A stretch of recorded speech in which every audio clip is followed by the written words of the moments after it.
the real estate bank robber murderer that almost got away.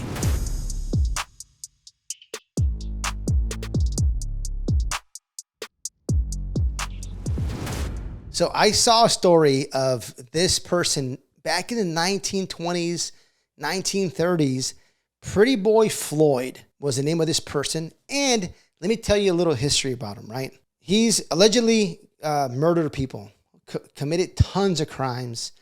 But what he's known most for is his bank robberies. The crazy part about this is people kind of like the guy, which is crazy. I'm going to tell you why. They kind of liked him. They kind of cheered him on. Of course, some people didn't like him. Some people condemned what he did. But, you know, he was, I don't know, some kind of like a folk hero in a way, which is kind of weird. But that was in 1920s, 1930s. So why did people, you know, think this of him? Well, this is why. Allegedly, when he would rob a bank, right, he'd take the money, and then he'd go to a special section, right, special room. He'd go to a special file. And then he would pull out all the mortgage notes, right? There was no MacBook back then, no spreadsheets, no iCloud or no cloud-based software where somebody can type it in and put the mortgage and save it somewhere, right? It was held in the bank. That's why it's called a mortgage note, right? You know, somebody wrote a note, and they would file it away in the bank office, bank vault, right? Wherever they keep the mortgage notes, because that's money, right? That's like money on paper, right? Somebody gave you a mortgage for $100,000. Well, that's worth $100,000, right? So if they lose that paper, they don't really have a way to collect $100,000 because that's their proof, okay?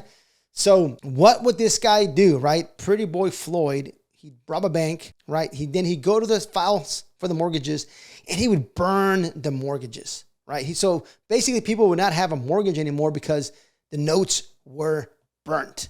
So a lot of people will like that, right? They would thank you so much because now I don't have to pay my mortgage, right? Now the banks, I don't think back then they were federally insured. So somebody had to pay. I mean, at the end of the day, somebody does pay. Maybe it was the public, but people kind of liked him for that because he would burn the mortgage notes and would, you know, punch the big banks, you know, in the face. But the sad part about it is most of these were local banks, community banks. So it was still hurting the community, you know, unfortunately, right? Crime is not going to be good any way you do it, right? So it still hurt people, but he was also a folk hero, right? People liked him because he would burn the mortgage notes, but he killed people, he murdered, he stole, he robbed banks. So let me know what your thought process, what kind of real estate, you know, bank robber, murderer would be out there today, right? Who would it be? Would they delete the mortgages? Would they change the interest rate?